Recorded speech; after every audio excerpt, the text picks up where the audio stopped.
When AP reached out to see if I'd be interested in making content on the latest offshores, I was floored by the fact that they acknowledged my existence.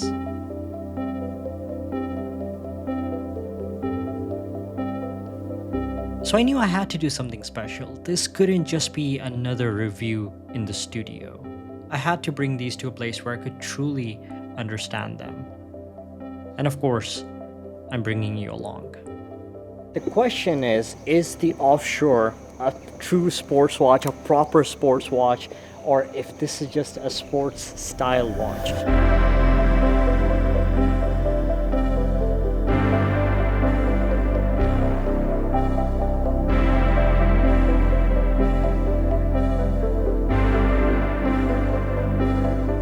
When we think of any other watches, any other brands at this level of high horology, we don't really see a lot of dive watches.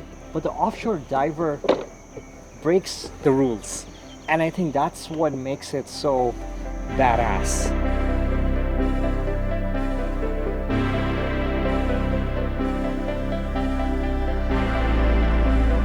You know, there's always that question, why would you go for an Offshore if you have the Royal Oak?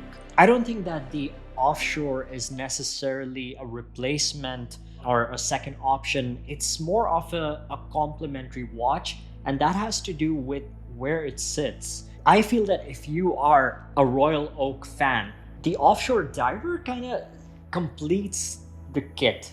The Royal Oak was always a water-based watch. When Genta designed the Royal Oak, he was inspired by nautical themes. He was inspired by vintage diving helmets. And that's why enhancing the Royal Oak to make it into this proper certified dive watch, it seems like that perfect natural next step for the Royal Oak. Let's go over the specs real quick. 42mm case size, 14.2mm in thickness, 300 meters of water stint, sapphire crystal, both the front and back, brilliant legibility, and it's a bit heavy. Not in a bad way. I was wearing this for a few days now. When I transferred from the ceramic and the titanium chronographs to this, I could feel the difference immediately. But after a few hours, your wrist kind of adapts. Also, because of the substantial strap. If it wasn't made in this way, the watch might have been a bit top heavy.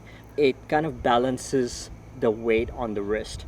Now, when it comes to the lug to lug, this is where things start to get a bit murky. The funny thing is that this is a 40mm dive watch. This is a 42. On my wrist, this looks bigger. Sometimes the bracelet has this sort of an arc. You can see that this top part, it's quite extended. That exceeds the lug to lug. It's like more than 58mm. If this was on a bracelet, I don't think I would be able to pull this off. But because it's on a strap, it makes it wearable on smaller wrists. Now the movement is the 4308 in-house automatic movement. But the cool thing about this movement is that in this kind of watch, when you're talking about a proper sports watch, this movement makes sense because of its free-sprung balance. It's not something new, but we see it in a lot of dive watches and a lot of like high-performance sports watches that often have decent amount of shock resistance, but also it's good for timekeeping. Even when the power reserve is low, the accuracy is still maintained. It makes timekeeping reliable throughout the day up until the last second when your power completely runs out. Now on my wrist is the dark blue version. This is not the one I've been wearing. I have all three watches right here from 2026. This is the one that I've been wearing most days, which is the turquoise. And I also have this white edition with pink details. To me, there's a clear difference between these two and this. This navy blue feels much more subtle. It seems like the most versatile option because of that blue, also the pink gold details on the hands and markers. It is definitely the more elegant and also the more everyday friendly version. But considering where the Offshore Diver sits, I see it as a serious watch, but having a fun characteristics. That's what differentiates it from the traditional Royal Oak. The colors here, they are just so fun. Between these three, I think the dark blue is definitely the most versatile. But if I am to look for something that's a bit more fun, I would just go with this. The good thing is that you don't have to be so strict with these. You can just get any one of these. The dials are essentially black or navy blue, and then you just have those pops of color, and you can just swap out the straps. So that just makes it easy. When I returned the offshore chronographs back at the AP boutique, they asked me for my honest feedback. I'm gonna tell you exactly what I told them. The crown.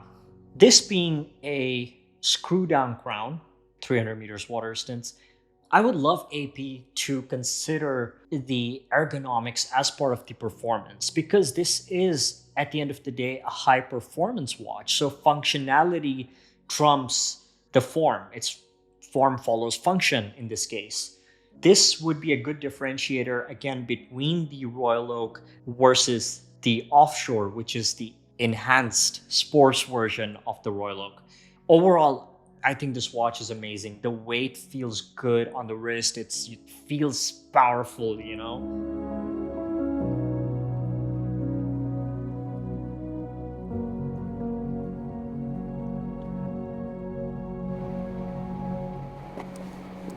Man, this place is so beautiful. It is so quiet up here.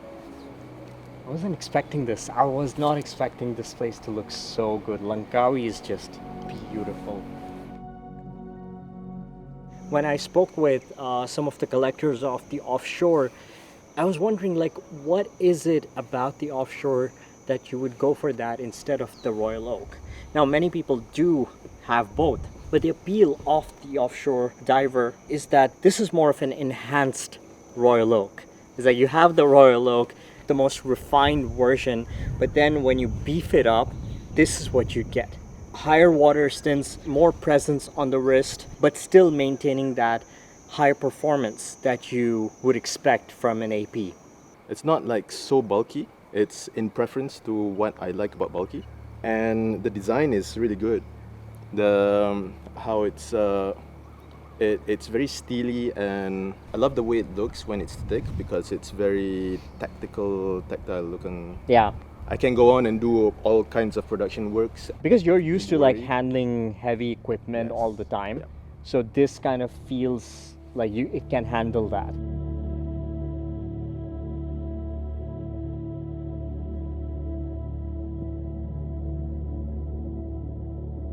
Now, between the Diver and the Chronograph, which one to go for? This is something I've been thinking about now, handling both the chronographs and the divers.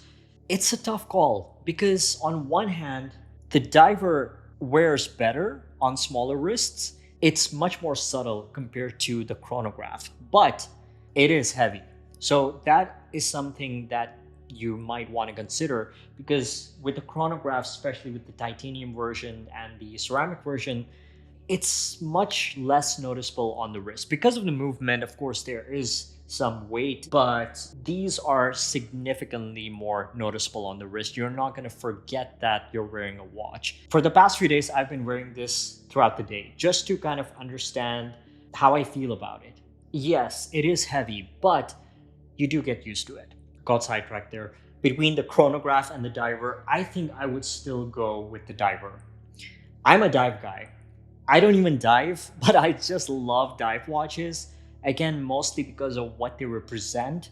Just the idea of this extremely well-built dive watch that can withstand 300 meters of water resistance, the shock that this watch can withstand, that just goes to show that it can survive door knocks. It can survive slight drops. Compared to the more dressy, delicate watches, dive watches or tool watches, they have that innate robustness in their DNA.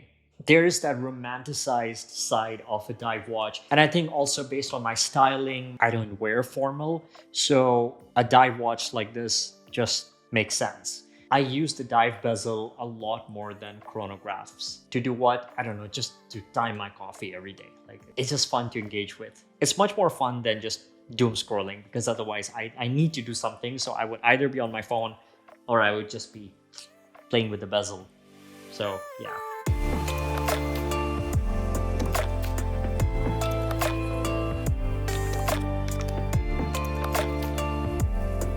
the Offshore is the only true dive watch from the Trinity brands. AB could have done what others did, which would have been a relatively safer thing to do commercially.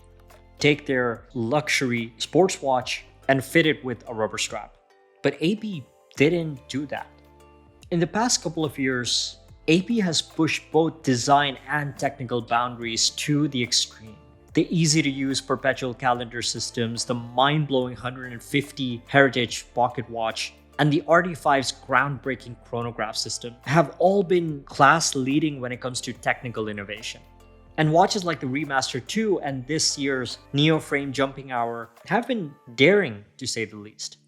But the new Offshore Divers offer a more balanced approach. The innovation is more on the user-focused practicality, with new colors that bring out the fun side of these otherwise well-constructed luxury divers. The Royal Oak retains its design purity.